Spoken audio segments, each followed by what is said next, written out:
السلام عليكم ورحمة الله.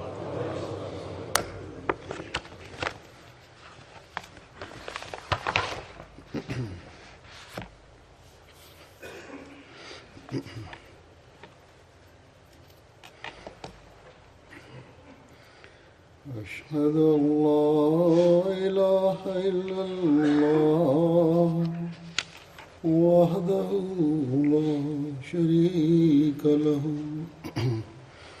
وأشهد أن محمدا عبده ورسوله أما بعد فأعوذ بالله من الشيطان الرجيم بسم الله الرحمن الرحيم الحمد لله رب العالمين الرحمن الرحيم مالك يوم الدين إياك نعبد وإياك نستعين اهدنا الصراط المستقيم صراط الذين أنعمت عليهم غير المغضوب عليهم ولا الضالين.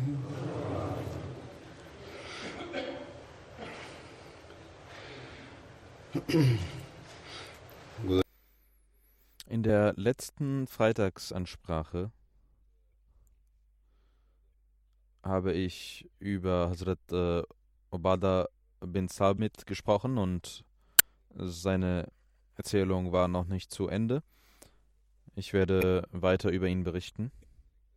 Es heißt in der Geschichte, als Abdullah bin Ubay dazu aufrief, dass die Banu Qainuqa gegen die Muslime kämpfen sollen, war es Ubadah, der genauso wie Abdullah bin Ubay der Schutzherr war und im Zustand dieses Krieges aber sich von seinem Stamm entfernte und für Allah und seinen Propheten die Schutzherrschaft abbrach. Es heißt, dass dieser Vers offenbart wurde: Ja, ayyuhalladhina amanu la tattakhidhu al-yahuda wan-nasara awliya'a ba'duhum awliya'u ba'd wa man yatawallahum minkum fa innahu minhum inna Allaha la yahdi al-qawma az-zalimin. Das heißt, O ihr Menschen, die geglaubt habt, ihr sollt nicht die Juden und Christen zu Freunden nehmen, denn sie sind Freunde untereinander, und derjenige, der mit ihnen Freundschaft schließt, wird wie sie werden. Allah weist dem Volk der Frevler nicht den Weg. Ich möchte hier erklären, dass dies nicht bedeutet, dass man Christen oder Juden niemals zu Freunden nehmen kann oder dass man nicht mit ihnen irgendwelche Beziehungen eingehen kann oder dass man mit ihnen nicht verhandeln kann, sondern hier geht es um die Juden und Christen, die im Zustand des Krieges waren. Mit denen sollt ihr nicht befreundet sein, die euch bekriegen. Denn Allah sagt an anderer Stelle, sonst wird Allah hat euch nicht verboten, dass ihr mit denen, die euch nicht bekriegen, gut umgeht, dass ihr mit ihnen gut umgehen sollt, ob sie Christen sind oder Juden. Denn Allah sagt, La yanhakumullahu anil ladhina lam yuqatilu fid dini wa lam yukhriju min diyarikum an tabarruhum wa tuqsidu ilayhim inna Allaha yuhibbul muqsitin.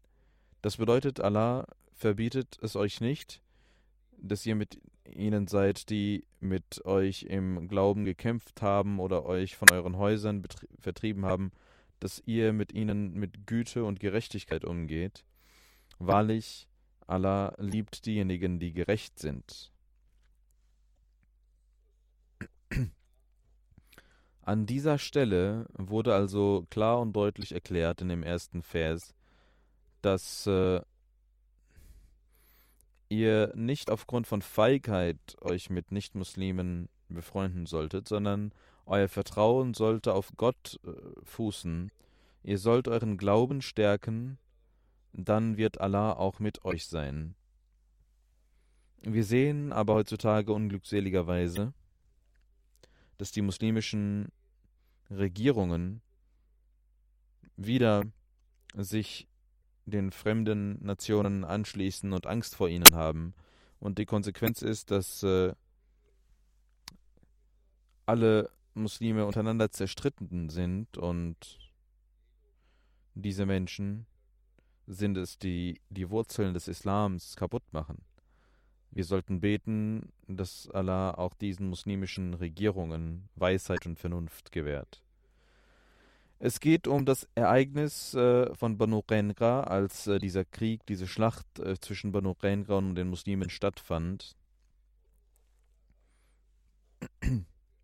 Wurden sie umzingelt und besiegt, dieser Stamm. In Sirat Khatamun Nabiyin wurden verschiedene Aspekte dieses Ereignisses erläutert. Es heißt, als die Banu Qaynuqa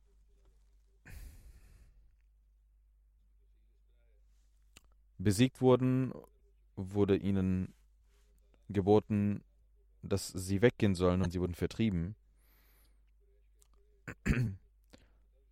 Allah gab den Muslimen den Sieg über sie, und es gab verschiedene, der Hass und der Neid der Juden wuchs, und es gab einen offenkundigen Krieg zwischen den Juden und den Muslimen. Sie fingen an, gegen die Muslime zu hetzen, und sie sagten, was war das schon für eine Heldentat, gegen die Quraysh zu kämpfen? Gegen uns soll Muhammad sallallahu alaihi wasallam kämpfen, und wir werden ihm zeigen, wie man kämpft.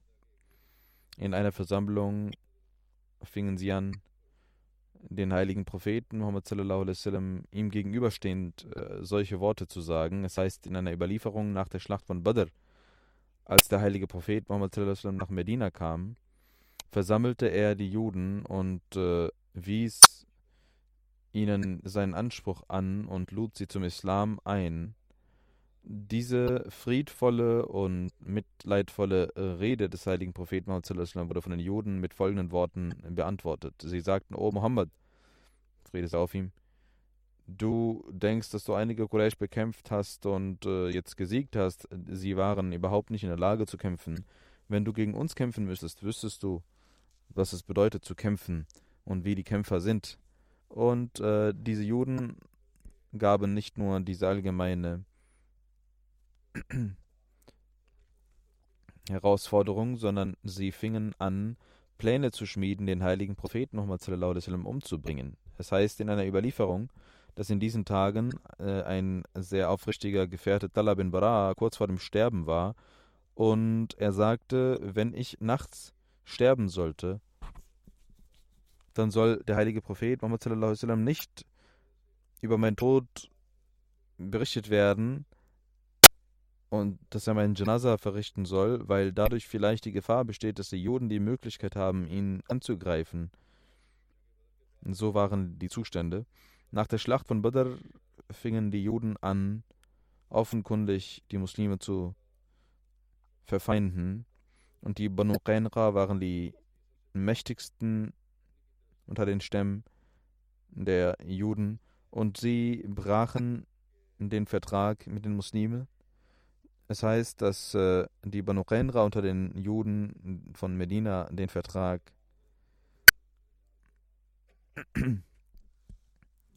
brachen, der zwischen ihnen und dem heiligen Propheten Muhammad sallallahu alaihi wasallam entstanden war. Und nach Badr fingen sie an, rebellisch zu werden und Pläne zu schmieden und offenkundig Neid und Abneigung und Hass zu bekunden und den Vertrag zu brechen.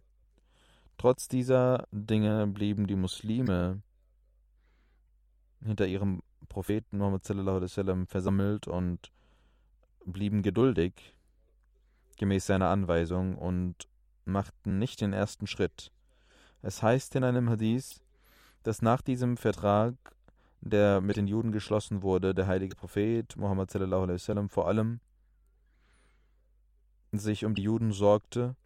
Es heißt, dass ein Muslim und ein Jude einen Streit hatten. Der Jude sagte, dass Moses der beste aller Propheten sei. Der Gefährte war voller Wut und er ging mit ihm hart ins Gericht.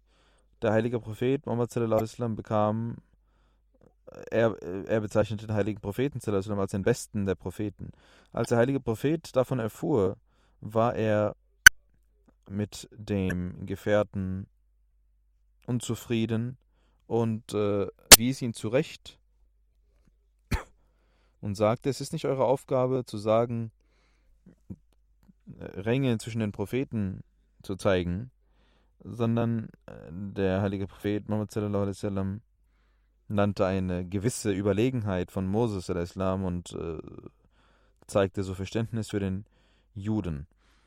Trotz dieser Güte des heiligen Propheten Muhammad sallallahu alaihi wasallam gegenüber den Juden waren diese aber wuchsen sie immer weiter an in ihrem Neid und in ihrer Feindschaft, und ihre Feindschaft wuchs und wuchs in ihren Brüsten, in ihren Herzen und kam zutage auf eine Art und Weise, dass eine muslimische Frau bei einem Geschäft eines Juden war, um dort etwas zu kaufen.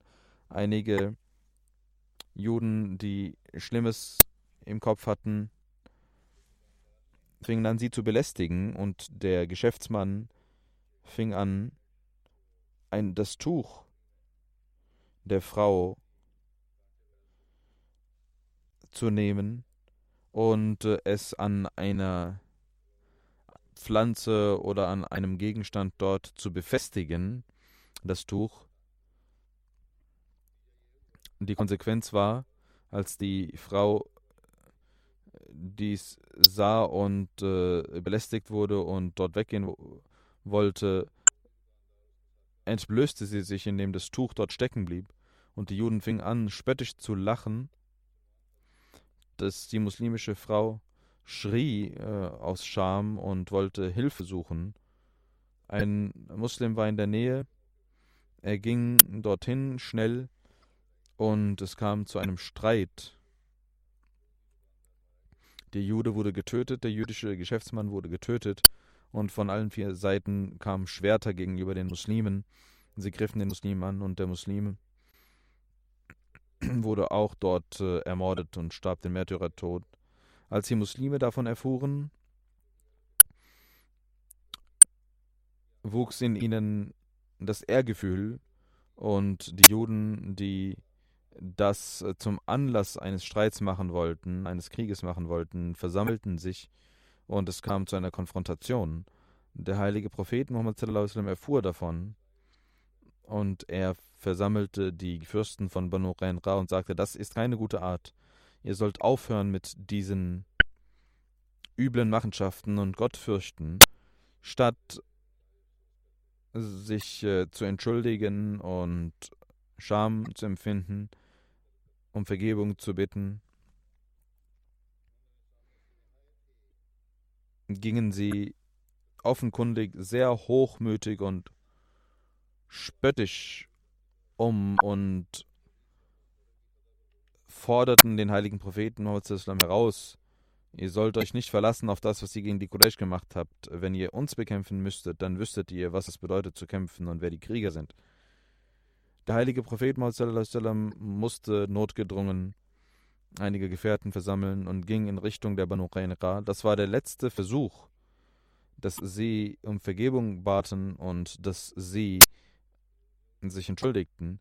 Die Juden hätten ihr Unrecht zugeben müssen und um Versöhnung bemüht sein müssen, aber sie waren bereit zu kämpfen. Der Krieg wurde bekannt gegeben, ausgerufen und die Muslime und Juden bekämpften sich. Gemäß dem Ritus der damaligen Zeit war es gang und gäbe im Krieg, dass man in den Schlössern saß und die Gegenpartei zu den Schlössern kam und diese umzingelte. Und dass man dann gegeneinander kämpfte, hin und wieder. Entweder verschwanden diejenigen, die umzingelt hatten, weil sie nicht weiterkamen, oder diejenigen, die in den Schlössern waren. Und das war dann der Sieg der Schlossbewohner. Und das galt als Sieg für die Schlossbewohner. Oder diejenigen, die umzingelt waren in den Schlössern, gaben auf und konnten nicht weiterkämpfen. Das war der Ritus sozusagen, dass sie dann aufgaben. Aber an dieser Stelle geschah es, dass sie sich in den Schlössern einschlossen, die Banu Qanqa. Der heilige Prophet Muhammad sallallahu alaihi wasallam umzingelte sie um die Schlösser und 15 Tage lang blieb diese Umzingelung. Als Banu Qanqa nicht mehr konnten, gaben sie mit der Bedingung auf, dass ihre Güter den Muslimen gehören würden, aber sie und ihre Familien beschützt bleiben würden. Der heilige Prophet Muhammad sallallahu alaihi wasallam stimmte dieser Bedingung zu. Gemäß des mosaischen Gesetzes hatten sie alle die Todesstrafe verdient, gemäß der Tora. Und gemäß dem Vertrag müsste auch das mosaische Gesetz auf sie angewandt werden.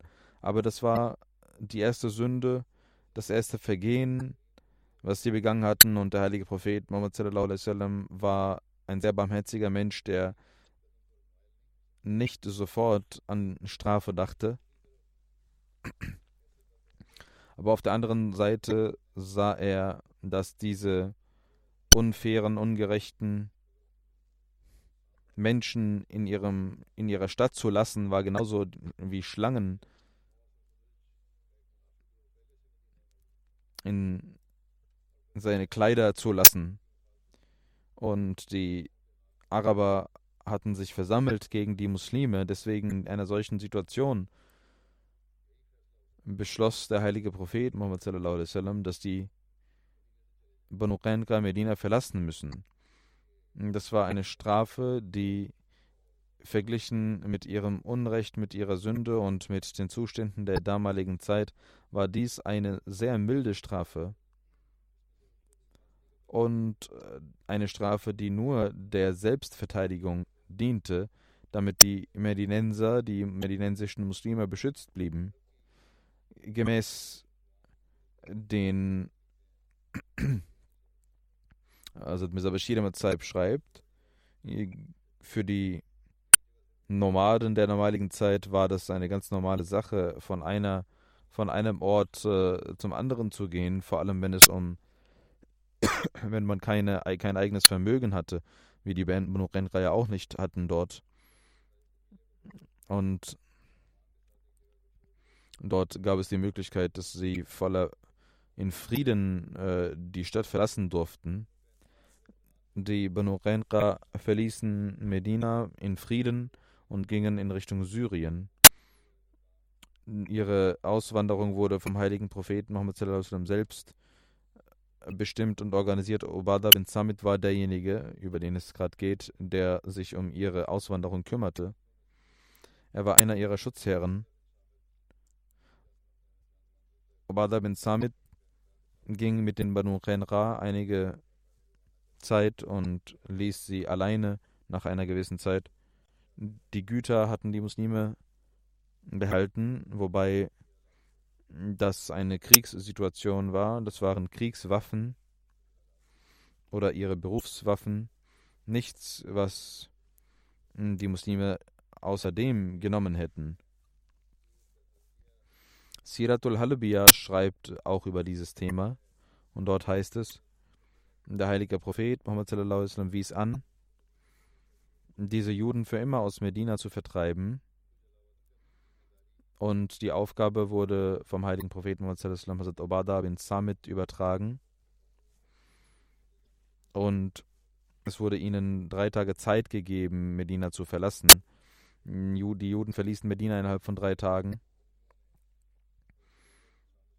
Davor hatten die Juden Ubadah bin Samit darum gebeten, dass man ihnen diese Frist verlängert von 3 Tagen. Aber Hazrat Ubadah sagte nein, dass dies nicht möglich sei. Wir können auch nicht einen Augenblick länger euch hier gewähren lassen. Hazrat Ubadah ließ in seiner Obhut die Juden auswandern und sie gingen in ein Dorf von Syrien, von Scham. Hazrat Ubadah bin Samit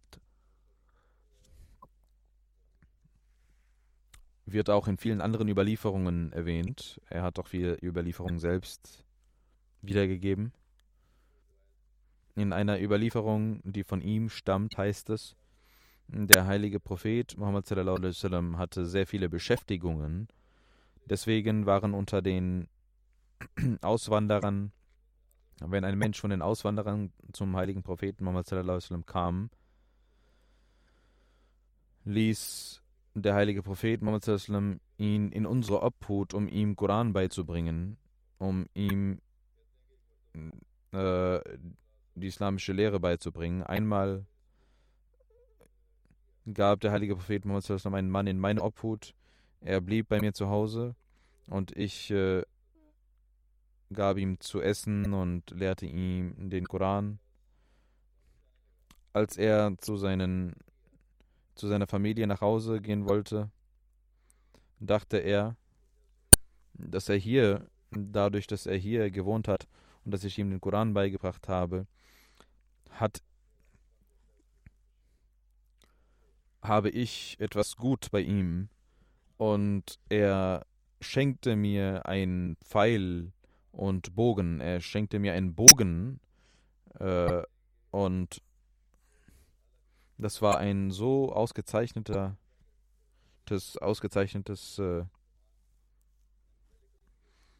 Gerät, dass ich ein solches vorher nie gesehen hatte. Ich ging zum heiligen Propheten Muhammad sallallahu alaihi wasallam und fragte den heiligen Propheten Muhammad sallallahu alaihi wasallam: O Prophet Allahs, was ist Ihre Meinung darüber? Er hat mir dies als Geschenk übergeben, diesen Bogen. Der heilige Prophet Muhammad sallallahu alaihi wasallam sagte: Das ist dieser Geschenk, den du da gerade angenommen hast, das hat er deswegen gemacht, weil du ihm den Koran gelehrt hast. Und das ist wie ein Feuer, das du zu dir genommen hast. Das ist vergleichbar mit einem Feuer.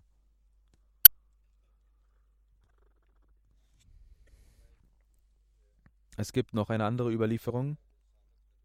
Hazrat Ubadah bin Samit überliefert: Ich brachte einigen Menschen der Ahle Sufa den Koran bei und brachte ihnen das Schreiben bei. Ein Mensch von ihnen gab einen Bogen und schenkte ihn mir, und ich dachte in meinem Herzen, das ist ja kein Geld, das ist kein Gold und Silber und auch kein Bargeld, und ich könnte auf dem Wege Allahs damit kämpfen. Ich könnte Dschihad machen, ich könnte auf dem Wege Allahs kämpfen, indem ich diesen Bogen benutze. Das wird auf dem Wege Allahs verwendet. Er sagt, ich ging zum heiligen Propheten Muhammad sallallahu alaihi wasallam und fragte ihn darüber nach. Und er antwortete mir: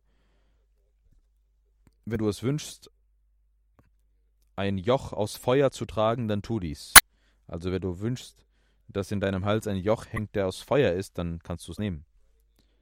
Die Erklärer dieser Überlieferung haben den Schluss gezogen, oder diese beiden Überlieferungen, die das Gleiche vom gleichen Ereignis berichten.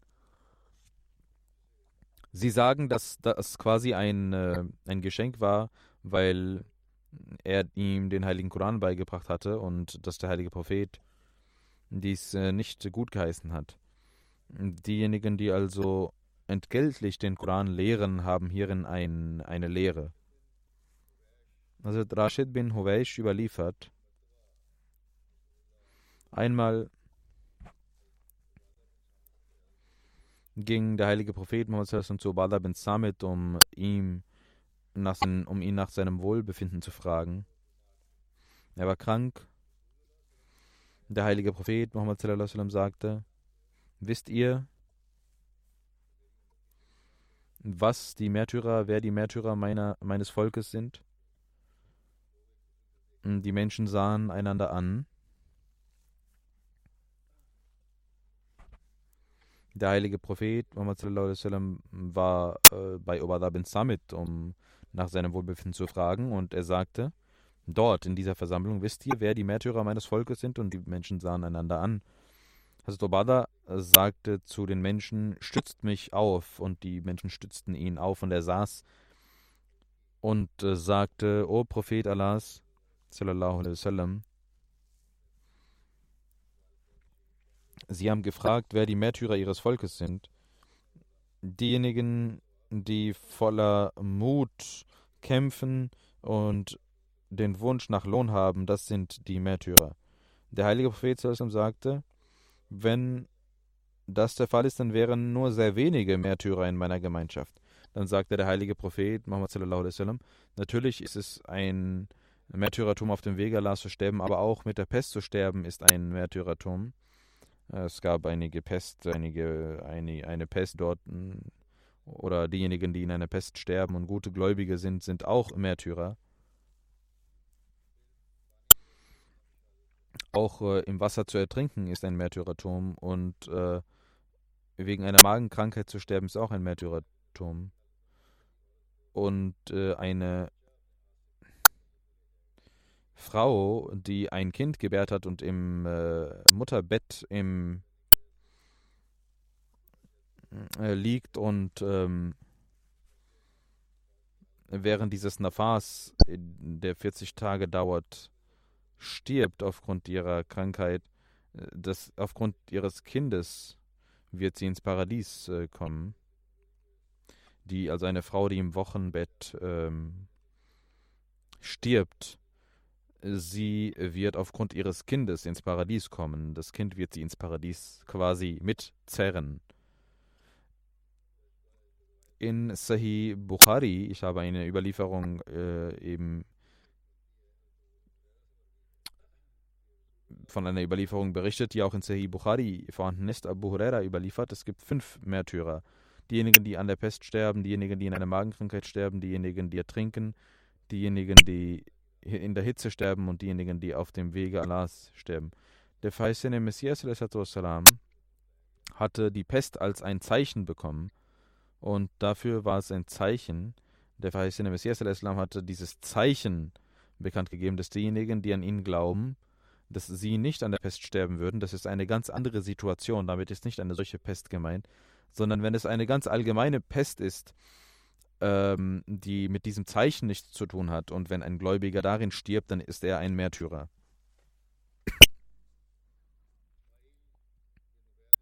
Ismail bin Ubaid Ansari überliefert, dass Hazrat Ubadah zu Hazrat Abu Huraira sagte: O Abu Huraira, Sie waren nicht mit uns, als wir den heiligen Propheten Muhammad sallallahu alaihi wasallam, dem heiligen Propheten, Treue schworen und das Bett machten. Wir hatten ihm versprochen, dass wir ihm immer gehorchen werden, egal ob es uns gut ging oder nicht, dass wir immer für ihn spenden würden und dass wir alles tun werden, was geboten ist, und von all dem uns fernhalten werden, was verboten ist, und immer die Wahrheit sprechen werden und uns nicht darum kümmern werden, was andere Menschen sagen dazu. Wir werden den heiligen Propheten Muhammad sallallahu alaihi wasallam unterstützen, wenn er nach Medina kommt, und wir würden unser Leben hingeben und das unserer Familien für den heiligen Propheten Muhammad sallallahu alaihi wasallam. Das hatten wir in dem Bett versprochen, und im Gegenzug hatte der heilige Prophet Muhammad sallallahu alaihi wasallam uns das Paradies versprochen. Das war das Bett des heiligen Propheten Muhammad sallallahu alaihi wasallam, was wir geleistet haben. Wer diesen Treueeid bricht, der tut sich etwas Schlechtes an.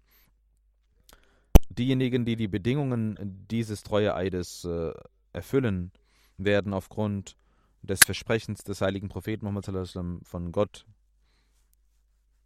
ins Paradies geführt werden. Hazrat Muawiyah hatte einmal Hazrat Usman Rani einen Brief geschrieben und gesagt, dass die Syrer gegen mich aufhetzen. Sie sollen Obada zu sich rufen oder ich gehe, verschwinde von ihnen. Hazrat Usman schrieb, schicken Sie Hazrat Obada nach Medina zu sich nach Hause. Hazrat Muawiyah schickte ihn nach Medina. Er kam in Medina an. Er ging zu ihm nach Hause. Dort war nur eine Person, sonst niemand, sozusagen. Es gab nur einen, den er kannte, und er sah ihn im Hause des von Hazrat Usman.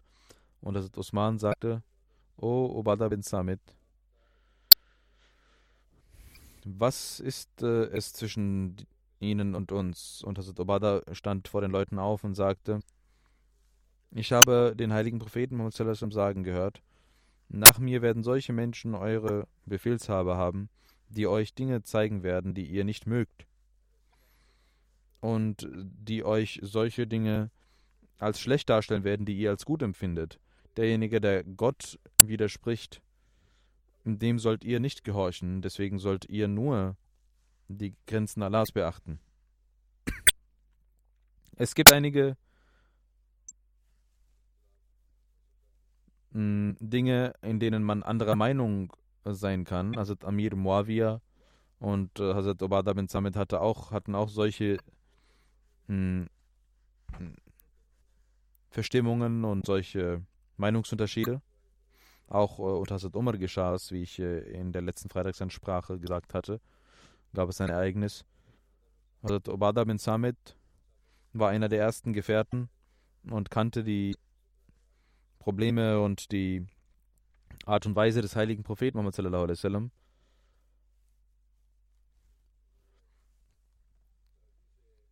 Deswegen konnte er voller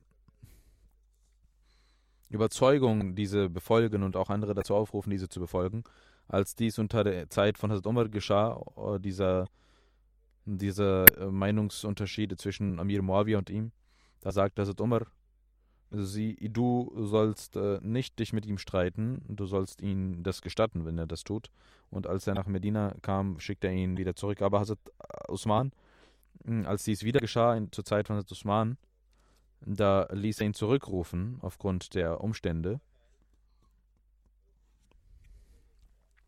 Hazrat Obada hatte einen ganz besonderen Rang. Und er hatte die Erlaubnis, einige Dinge zu sagen, weil er das von dem heiligen Propheten selbst gehört hatte. Deswegen hatte er Meinungsverschiedenheiten und äußerte diese auch in einigen Angelegenheiten. Beispielsweise, wenn es um Vermögenswerte ging oder wenn es um Handel ging. Das sind komplizierte Themen, die man hier nicht alle nennen kann. Es gab Meinungsunterschiede zwischen ihm und Amir Muawiyah. Er hatte Beweise, er hatte Argumente und er hatte seine Meinung und Amir Muawiyah hatte seine eigene Meinung. Aber es ist nicht die Aufgabe eines jeden Menschen, solche Meinungsunterschiede zu führen, solange es nicht im Koran und Hadith und unter den Anweisungen des Feist Messias al-Islam eindeutige Beweise gibt. Das Wichtigste ist, was man wissen muss, dass man die Grenzen Allahs einhalten muss, dass man diese nicht überschreiten darf. Das muss jeder Ahmadi vor seinen Augen haben und in dem Kreise des Gehorsams bleiben. Ata überliefert, ich traf Walid, welcher der Sohn von Obada bin Samit, dem Gefährten des heiligen Propheten war. Ich fragte ihn, was war die Ermahnung ihres Vaters, als er verstarb, kurz bevor er verstarb?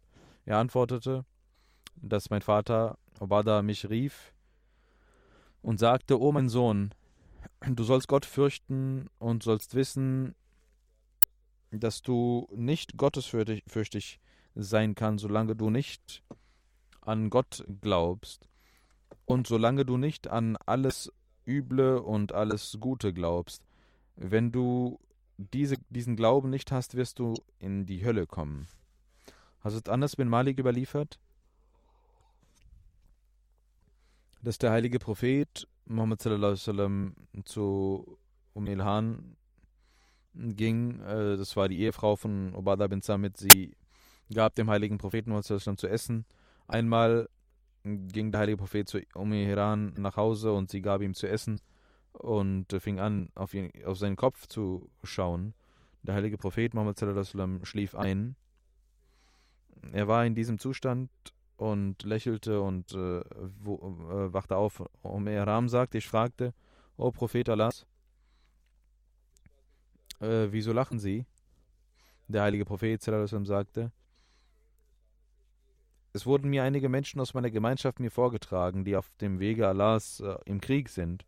Sie sind in einem Meer und sind wie Könige, wie solche Könige, die auf ihrem Thron sitzen. Und der Überlieferer ist sich nicht sicher, welches Wort der heilige Prophet benutzt hatte. Sie sagt, ich sagte, O Prophet Allahs, beten Sie, dass ich auch zu Ihnen gehöre. Der heilige Prophet sallallahu alaihi wasallam betete für Haran und legte seinen Kopf dorthin und schlief ein und wachte wieder auf und lächelte. Und ich fragte, O Prophet Allahs, warum lächeln Sie? Er sagte, einige Menschen wurden mir vorgelegt, die auf dem Wege Allahs waren und Krieg führten. Und er wiederholte das, was er als erstes gesagt hatte. Und sie sagt, ich sagte, O Prophet Allahs, beten Sie, dass auch ich zu ihnen gehöre. Er sagte, du gehörst schon zu denjenigen Menschen.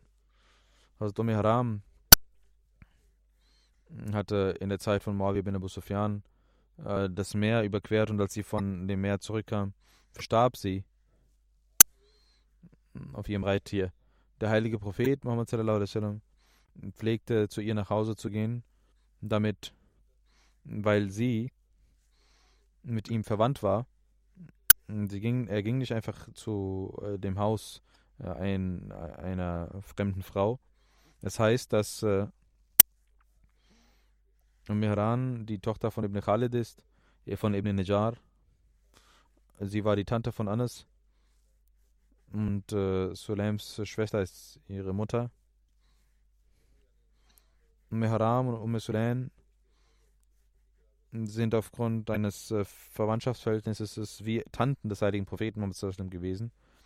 Imam Nuwi hat geschrieben, dass alle Ulama dies erläutert haben, dass Haram eine Tante des heiligen Propheten Muhammad sallallahu alaihi wasallam war und deswegen er ohne Probleme zu ihr nach Hause ging und manchmal dort auch in der Mittagszeit schlief.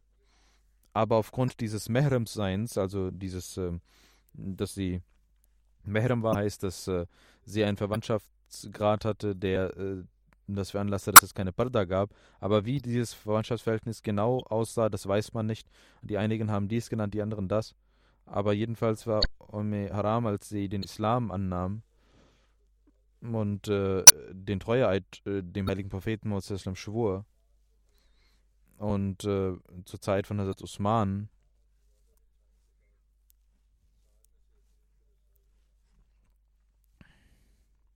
mit ihrem Ehemann Usama bin Sabit, Ubadah bin Samit,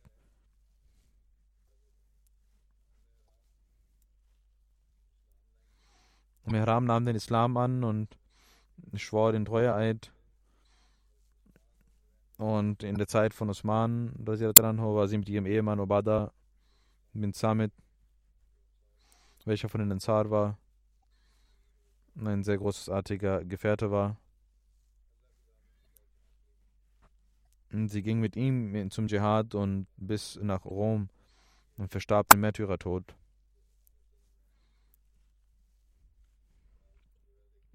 Der heilige Prophet Muhammad sallallahu alaihi wasallam hat diesen Traum gesehen und gemäß diesem verstarb sie als Märtyrerin. In der Erklärung von Bukhari, Umdatul Bukhari und in einer anderen Erklärung, Shatus Sadi, heißt es, dass der Tod von Haram im 27. oder 28. Jahr nach der Hijra geschah. Einige sagen, dass sie in der Zeit von Amir Muawiyah verstarb. Die erste Überlieferung ist berühmter und die meisten haben diesen angenommen. dass während der Zeit von Osman sie auf diesem Krieg auf dem Meer verstarb.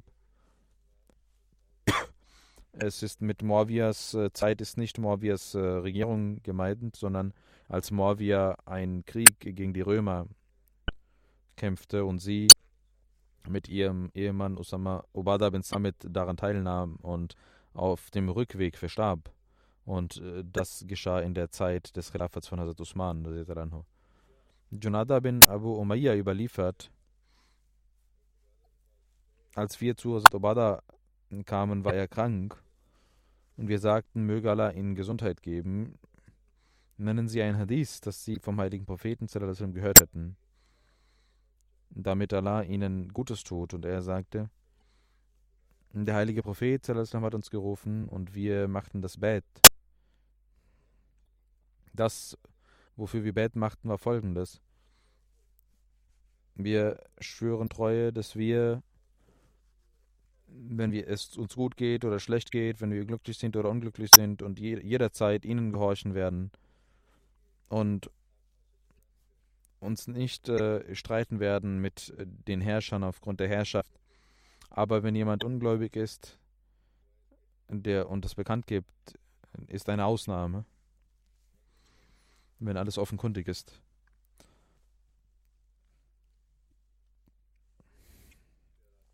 Nämlich dann, wenn man diese Macht hat und die Erlaubnis hat. Sanabi überliefert, ich ging zu Ubadah bin Samit, als er kurz vor dem Sterben war, und ich fing an zu weinen und er sagte, warte, warum weinst du?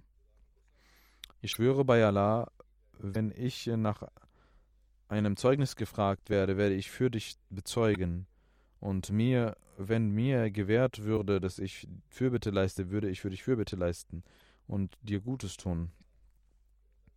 Dann sagte er, ich schwöre bei Allah, jedes Hadith, das ich vom heiligen Propheten Muhammad sallallahu alaihi wasallam gehört hatte, war für dich Gutes und das habe ich immer vor euch berichtet, außer einem Hadith, was ich dir heute überliefern werde, nämlich kurz vor meinem Tode. Er sagte, ich hörte vom heiligen Propheten sallallahu alaihi wasallam, dass er sagte, wer bezeugt, dass es niemand gibt, der anbetungswürdig ist, außer Allah und Muhammad sallallahu alaihi wasallam sein Gesandter ist, Allah wird die Hölle für ihn schließen und er wird ein Muslim sein. Möge Allah die Ränge dieser Gefährten erhöhen, die uns solche Dinge überliefert haben, die für uns, für unser Wissen und für unsere spirituelle und für unser praktisches Leben sehr wichtig waren und sind. Nun möchte ich über einige verstorbene Menschen berichten und auch das Janaza verrichten. Der erste ist Sayyid Suqiyya Sahib aus Syrien. Er ist am 18. April bereits verstorben. Und das hat man erst viel später erfahren und jetzt werden wir das Janaza verrichten. Inna lillahi wa inna ilaihi raji'un. Er war ein sehr aufrichtiger Mensch aus Syrien. Im Alter von 5 Jahren hatte er den Heiligen Koran gelernt und seit der Kindheit kannte er sich mit der Rezitation des Heiligen Koran sehr gut aus und hatte vielen Ahmadis den Koran beigebracht. Munirul Hasni Sahib hatte sehr viel Vertrauen auf ihn und er war ein Jurist, aber wollte nicht als Jurist praktizieren und deswegen nahm er eine Laufbahn als Lehrer und galt als sehr berühmter Lehrer und unterrichtete an vielen Orten im Land und wurde auch Schulleiter. Er wollte unbedingt immer Tabligh machen. Er war ein begeisterter Muballigh. Vor einigen Jahren, als das arabische Desk einige Bücher des Weißen Messias ins Arabische wieder veröffentlichte, die Übersetzung, da las er alle Bücher und sagte, nachdem ich so lange Ahmadi bin, habe ich heute erfahren, was der verheißene Messias al-Islam tatsächlich gesagt hat. Und ich habe die Wahrheit über die Jamaat kennengelernt und jetzt werde ich den wahren Islam, die Ahmadiyyat, auf ein neues lernen. Seine moralischen Werte, seine Würde war so, dass er anderen half, ohne Gegenleistung. Alle sind sehr angetan von ihm gewesen. Alle, die ihn kannten ihn aufgrund dieser Eigenschaften und liebten ihn sehr. Er war immer in seinen Aufgaben beschäftigt und immer am Lachen und ein sehr aufrichtiger Ehemann. Er hatte sehr viele Freunde, betete stets regelmäßig. Immer wenn er etwas Geld hatte, gab er Chanda. Manchmal gab er das ganze Geld in der Chanda. Er hat 3 Söhne und 3 Töchter hinterlassen. Und sein ältester Sohn Umar Sahib und Jalaluddin Sahib sind Ahmadis. Möge Allah ihm Barmherzigkeit erweisen und seine Ränge erhöhen. Und auch seine Gebete für seine Kinder erhören. Und auch den anderen Kindern die Kraft geben, die Wahrheit zu akzeptieren. Das zweite Janaza ist von Tayyib al-Obedi aus Tunis. Er ist am 26. Juni im Alter von 70 Jahren verstorben. Inna lillahi wa inna ilaihi raji'un. Er war der einzige Ahmadi in seinem Ort. Ein sehr aufrichtiger Mensch, der immer eine Bindung mit dem Khilafat hatte, den Kalifen der Zeit immer liebte. Er hat sein ganzes Leben im Gottesdienst verbracht und liebte den Heiligen Koran und den Gottesdienst. Als er über die Jamaat erfuhr, ging er zur Zentrale und machte sofort das Bad. Er liebte die Worte des feisten Messias al-Islam. 5 Stunden fuhr er mit dem Zug, um die Jumma zu verrichten. Er war ein sehr mutiger Mensch. Wen immer er traf, berichtete er über die Ahmadiyyat. Er hatte in seiner Familie viel Druck, aber er war immer sehr standhaft. Am ersten Tag des Bads fing er an, Chanda zu zahlen. Als er über das Nizam Wasiyyat erfuhr, machte er sofort das Wasiyyat und lud auch die Jugendlichen dazu auf, für Gott zu spenden und sagte, dass aufgrund dieser Segnung aufgrund des Spendens habe ich sehr viele Segnungen in meinem Geld enthalten. Er machte auch die Pilgerfahrt. Er liebte das Khilafat und die Jamaat, möge Allah auch ihm Barmherzigkeit erweisen und seine Gebete für seine Kinder erhören. Das dritte Janaza ist von Frau Amtu Shakur Sahiba. Sie war die Tochter von Hazrat Khalifatul Masih Salis Rahimullah Ta'ala, die älteste Tochter. Sie ist am 3. September verstorben, im Alter von 79 Jahren. Inna lillahi wa inna ilaihi raji'un. Sie, wie ich gesagt habe, war die Tochter des 3. Kalifen und auf diese Weise die Enkelin des 2. Kalifen, also Muslim oder Anhu. Und von ihrer mütterlicher Seite war sie die Enkelin von Hazrat Nawab Muhammad Ali Khan Sahib und Nawab Mubaraka Begum Sahib.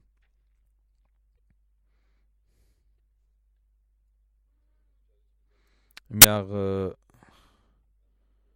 1940 wurde sie in Qadian geboren. Dort studierte sie, dann machte sie B.Ed in Lahore. In der ersten Hochzeit war sie mit Shahid Khan Sahib, Sohn von Wafa Abdullah Sahib, verheiratet und hat Kinder gehabt. 2 Söhne und 3 Töchter. Ein Sohn Amir Ahmed Khan ist Waqf für Zindagi. In Tehrik-e-Jadid arbeitet er. Auch 2 Enkel sind in der Jamia, studieren dort. Dann war sie mit Dr. Mirza Lake Sahib verheiratet und hatte keine Kinder.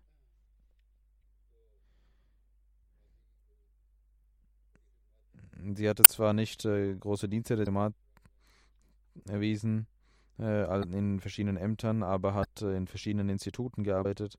In der Lejna hat sie gearbeitet. Und jeder schreibt, dass sie immer sehr aufrichtig war und sehr demütig war. Sie war stets bemüht, ihr Wissen zu erweitern und hat auch über Hazrat Amajan geschrieben. Ein zweites Buch über Hazrat Nawab Mubaraka Begum Sahib. Ein drittes Buch, das sie vorbereitet hatte,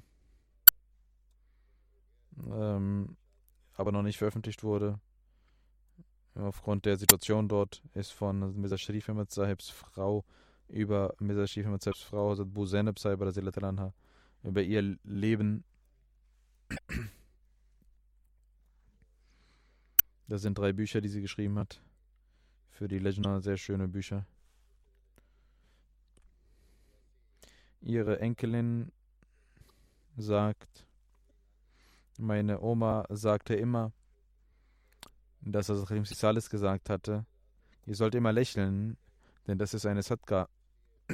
Und sie sagt, ich habe gesehen, dass sie bis zuletzt immer lächelte und auch wenn sie schmerzenhafte immer lächelte. Sie hatte schmerzvolle Krankheiten und hatte Krebs, aber hatte mit Geduld dies ertragen.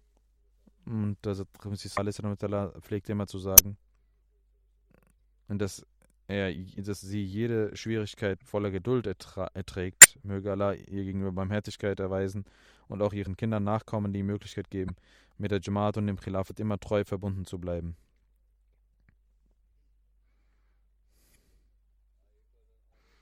Eine weitere Sache, da heute das Ijtima der Khuddam al-Ahmadiyya beginnt, werden wir das Namaz Jumma und das Namaz Asr gemeinsam verrichten.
الحمد لله نحمده ونستعينه ونستغفره ونؤمن به ونتوكل عليه ونعوذ بالله من شرور أنفسنا ومن سيئات أعمالنا من يهده الله فلا مضل له ومن يضلل فلا هادي له ونشهد أن لا إله إلا الله ونشهد أن محمدا عبده ورسوله عباد الله رحمكم الله إن الله يأمر بالعدل والإحسان وإيتاء ذي القربى وينهى عن الفحشاء والمنكر والبغي يعظكم لعلكم تذكرون اذكروا الله يذكركم وادعوه يستجب لكم ولذكر الله أكبر